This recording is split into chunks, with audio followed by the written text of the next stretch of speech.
Trump. She is the Executive Vice President of Development and Acquisitions at Trump Organization, and she helped her father craft these new child care proposals and wrote an op-ed that was released yesterday. Great to have you here on the Fox and Friends set, Ivanka. Thank you. It's a pleasure to be here. You did a great job last night rolling out the child care plan. Your dad says this is your baby. Why is that?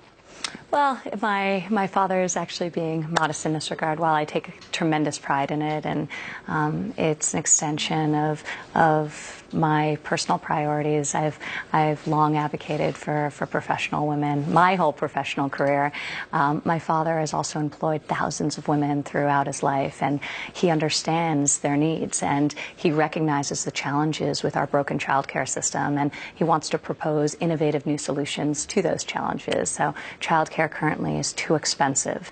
It's disproportionately affecting women who are typically the primary caregivers, even though in 40% of cases we're also the primary breadwinners. So, you know, the fact that 47% of the U.S. labor force is now composed of women, yet we're often obviously taking care of not only our children but also elderly dependents. So we came up with a great plan for not only child care but for elder care, and really relieving some of the financial pain that comes along with these really important and incredible responsibilities. After your speech last night, I was flipping around channels and I was watching different interviews, and there are some critics out there. They say that this is more of a Democratic plan than it is a Republican plan, and some were labeling it the entitlement expansion. What's your response to that? No, it's an American plan. It's a family plan, and it's one that's long overdue. These are enormous problems. We need to create optionality. We need to create a more robust marketplace for childcare solutions. So, you know, the one-size-fits-all institutional model of childcare doesn't work for everyone.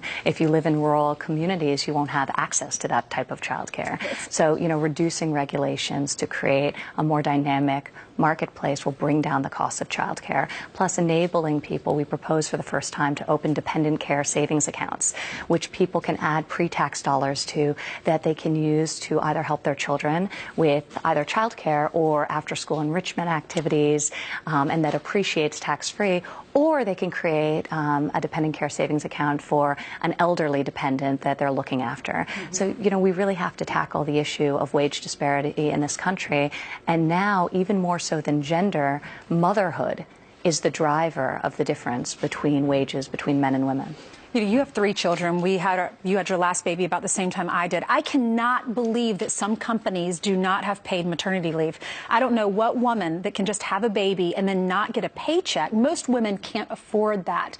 And, you know, you don't bounce right back. So I think that's great. It's 6 weeks of paid maternity leave. Well, 90% of American companies don't offer it. That's unbelievable. And it is, you know, the way we proposed it is very novel because it's part of the existing unemployment insurance, which companies are already required to carry, because obviously there is an expense associated with providing this benefit to your employees, and we recognize that, and we therefore think we crafted something very innovative, whereby cutting back on fraud, waste, and abuse in the existing unemployment system, unemployment insurance, we can cover it there, but we agree it is long overdue, and it's vitally important. So, sounds great. You know, this is all wonderful. It sounds great, but how do we pay for it? Because we're in debt, $19 trillion national debt. This is going to cost an estimated $150 billion. How are we going to afford this? Well, on Thursday, my father will be rolling out a comprehensive plan, and this is baked into that for an overall tax reform. So this will be budget neutral. It's baked into the larger picture of his overall economic plan, and he'll be unveiling it on Thursday. So this is definitely accounted for, and you know, decreasing the deficit is something that he takes incredibly seriously and is laser focused on. Okay, well, women definitely need a voice. If we read some of the statistics that you wrote about in the op-ed, 70% of moms with kids under 18 are working now. Yes. Number of single moms doubled in the last 30 years. Federal policies for families haven't been changed in 65 years. This is a different world now. Well, that's one of the most amazing things, and that's why we're calling for overall tax reform in many areas, but especially as it deals to, you know, thinking about the realities of dual people in the workforce. When you have a family where two members of the family are working, that didn't exist 65 years ago. It was incredibly rare, and now it is the norm.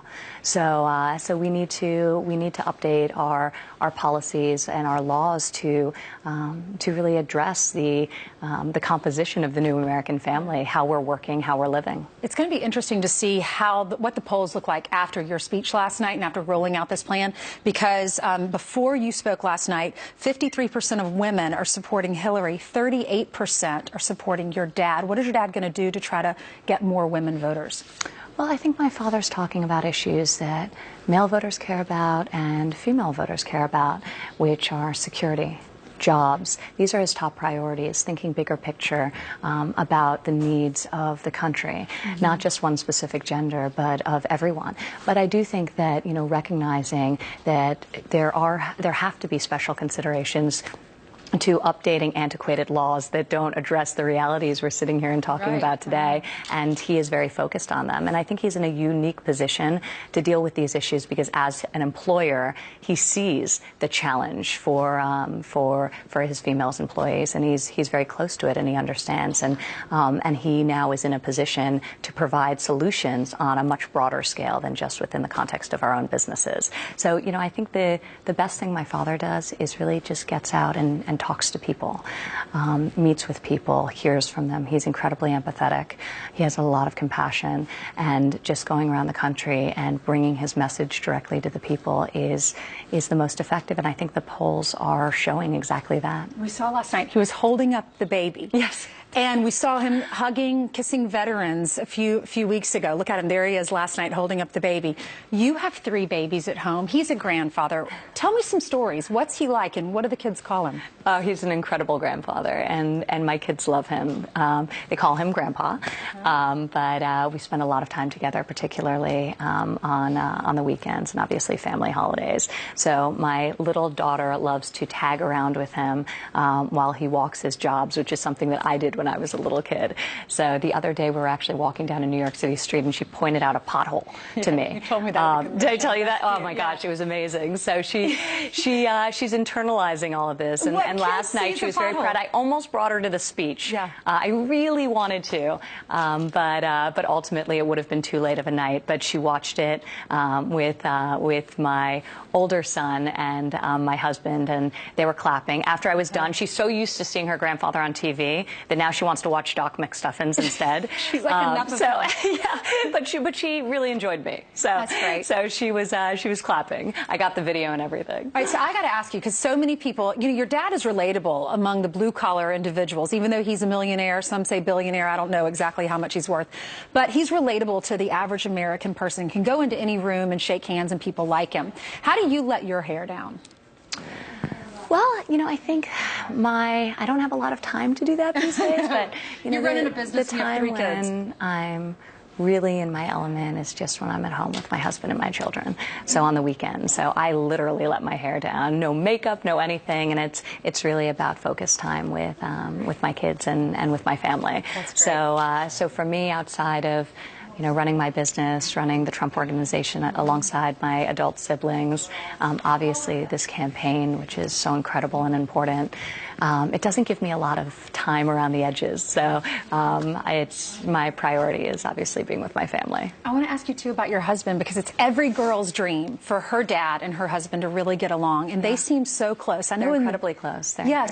How is that relationship? It's a burgeoning relationship, but how has that developed over the years? Well, they've always gotten along incredibly well and have great respect for one another. My husband is an incredible developer here in New York City and around the country, and initially they bonded by talking about real estate. Yeah. But there was just a great chemistry and a great respect and a great affection between the two of them that's continued. So I feel very fortunate in that regard. Yeah. The same with me with my in-laws. So we're very close, and it's great to have family around you that is as supportive as ours is. So we feel very lucky. A lot of people want to see you out on the campaign trail, because we were out there on the plaza a few days ago, and one of the ladies said, his kids are his biggest asset. So the more they see you, maybe the higher the numbers go up. So congratulations for last night. Thank you. And also people are asking if the dress you wore last night was yours. I know the one in the convention, the pink one was. Yes, what about last night? This one is. The one I wore last night was not. Okay. So you mix it up it was a little not. bit. I do. I don't mix it up that often, but I typically only wear my shoes and my dresses. But last night I was wearing something else. What's great about your line is it's very affordable. I have 2 pairs of your shoes. I love like that. The price points. I love that. Thank you. Thank you so much for joining us. Oh, we it's a appreciate pleasure. that. I know our Thank viewers just really